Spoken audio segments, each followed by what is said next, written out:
During the time of the judges, there was a famine in the land. A man left Bethlehem in Judah with his wife and 2 sons to stay in the territory of Moab for a while. The man's name was Elimelech, and his wife's name was Naomi. The names of his 2 sons were Mahlon and Chilion. They were Ephrathites from Bethlehem in Judah. They entered the fields of Moab and settled there.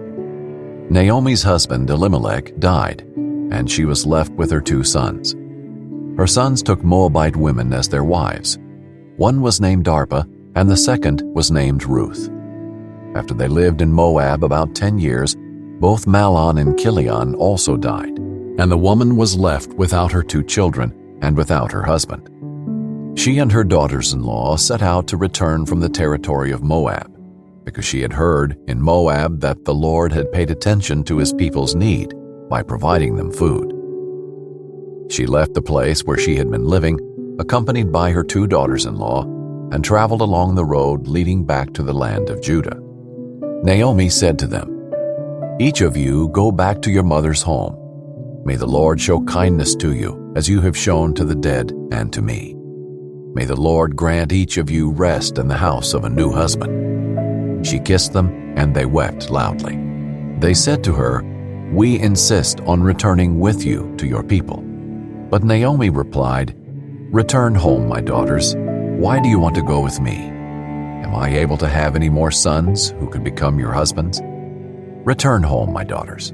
Go on, for I am too old to have another husband. Even if I thought there was still hope for me to have a husband tonight and to bear sons, would you be willing to wait for them to grow up? Would you restrain yourselves from remarrying? No, my daughters, my life is much too bitter for you to share, because the Lord's hand has turned against me." Again they wept loudly, and Orpah kissed her mother-in-law, but Ruth clung to her. Naomi said, "Look, your sister-in-law has gone back to her people and to her gods. Follow your sister-in-law." But Ruth replied, "Don't plead with me to abandon you, or to return and not follow you. For wherever you go, I will go, and wherever you live, I will live. Your people will be my people, and your God will be my God.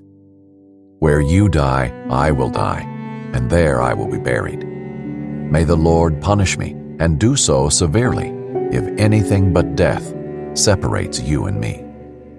When Naomi saw that Ruth was determined to go with her, she stopped talking to her. The 2 of them traveled until they came to Bethlehem. When they entered Bethlehem, the whole town was excited about their arrival, and the local women exclaimed, "Can this be Naomi?" "Don't call me Naomi. Call me Mara," she answered, "for the Almighty has made me very bitter. I went away full, but the Lord has brought me back empty. Why do you call me Naomi, since the Lord has opposed me, and the Almighty has afflicted me?" So Naomi came back from the territory of Moab with her daughter-in-law Ruth the Moabitess. They arrived in Bethlehem at the beginning of the barley harvest.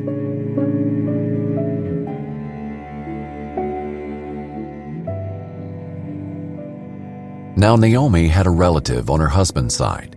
He was a prominent man of noble character from Elimelech's family.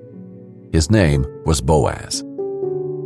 Ruth the Moabitess asked Naomi, "Will you let me go into the fields and gather fallen grain behind someone with whom I find favor?" Naomi answered her, "Go ahead, my daughter." So Ruth left and entered the field to gather grain behind the harvesters. She happened to be in the portion of the field belonging to Boaz, who was from Elimelech's family. Later, when Boaz arrived from Bethlehem, he said to the harvesters, "The Lord be with you." "The Lord bless you," they replied. Boaz asked his servant who was in charge of the harvesters, "Whose young woman is this?" The servant answered, "She is the young Moabite woman who returned with Naomi from the territory of Moab." She asked, "Will you let me gather fallen grain among the bundles behind the harvesters?" She came and has been on her feet since early morning, except that she rested a little in the shelter. Then Boaz said to Ruth, "Listen, my daughter, don't go and gather grain in another field, and don't leave this one, but stay here close to my female servants. See which field they are harvesting and follow them. Haven't I ordered the young men not to touch you? When you are thirsty, go and drink from the jars the young men have filled." She fell face down, bowed to the ground, and said to him, "Why have I found favor with you, so that you notice, although I am a foreigner?" Boaz answered her, "Everything you have done for your mother-in-law since your husband's death has been fully reported to me. How you left your father and mother and your native land, and how you came to a people you didn't previously know. May the Lord reward you for what you have done, and may you receive a full reward from the Lord God of Israel, under whose wings you have come for refuge."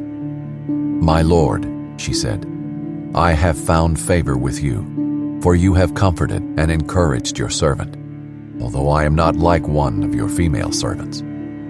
At mealtime, Boaz told her, "Come over here and have some bread and dip it in the vinegar sauce." So she sat beside the harvesters, and he offered her roasted grain. She ate and was satisfied, and had some left over. When she got up to gather grain, Boaz ordered his young men, "Let her even gather grain among the bundles, and don't humiliate her. Pull out some stalks from the bundles for her, and leave them for her to gather. Don't rebuke her." So Ruth gathered grain in the field until evening. She beat out what she had gathered, and it was about 26 quarts of barley. She picked up the grain and went into the town, where her mother-in-law saw what she had gleaned. She brought out what she had left over from her meal and gave it to her.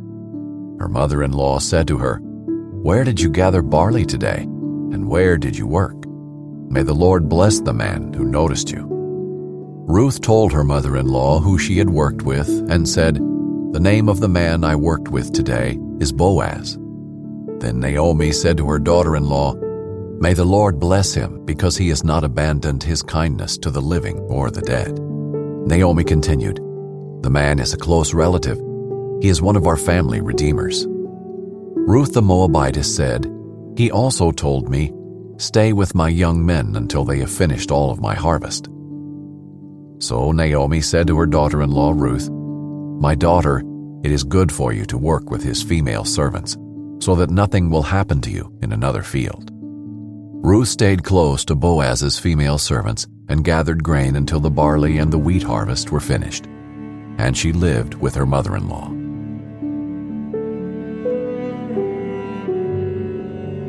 Ruth's mother-in-law Naomi said to her, "My daughter, shouldn't I find rest for you, so that you will be taken care of? Now isn't Boaz our relative? Haven't you been working with his female servants?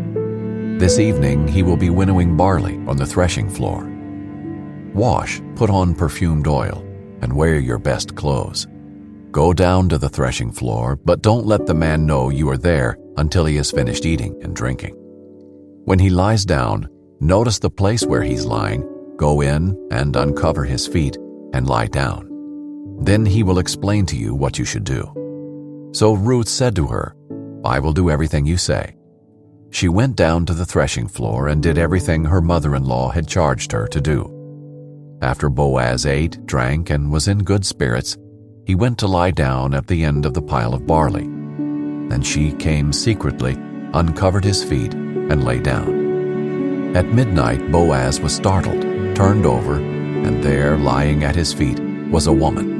So he asked, "Who are you?" "I am Ruth, your servant," she replied. "Take me under your wing, for you are a family redeemer." Then he said, "May the Lord bless you, my daughter. You have shown more kindness now than before, because you have not pursued younger men, whether rich or poor. Now don't be afraid, my daughter. I will do for you whatever you say, since all the people in my town know that you are a woman of noble character. Yes, it is true that I am a family redeemer, but there is a redeemer closer than I am. Stay here tonight, and in the morning, if he wants to redeem you, that's good. Let him redeem you. But if he doesn't want to redeem you, as the Lord lives, I will. Now lie down until morning." So she lay down at his feet until morning, but got up while it was still dark. Then Boaz said, "Don't let it be known that a woman came to the threshing floor." And he told Ruth, "Bring the shawl you're wearing and hold it out." When she held it out, he shoveled 6 measures of barley into her shawl, and she went into the town. She went to her mother-in-law Naomi, who asked her, "What happened, my daughter?" Then Ruth told her everything the man had done for her. She said, "He gave me these 6 measures of barley because he said, 'Don't go back to your mother-in-law empty-handed.'" Naomi said, "My daughter, wait until you find out how things go, for he won't rest until he resolves this today."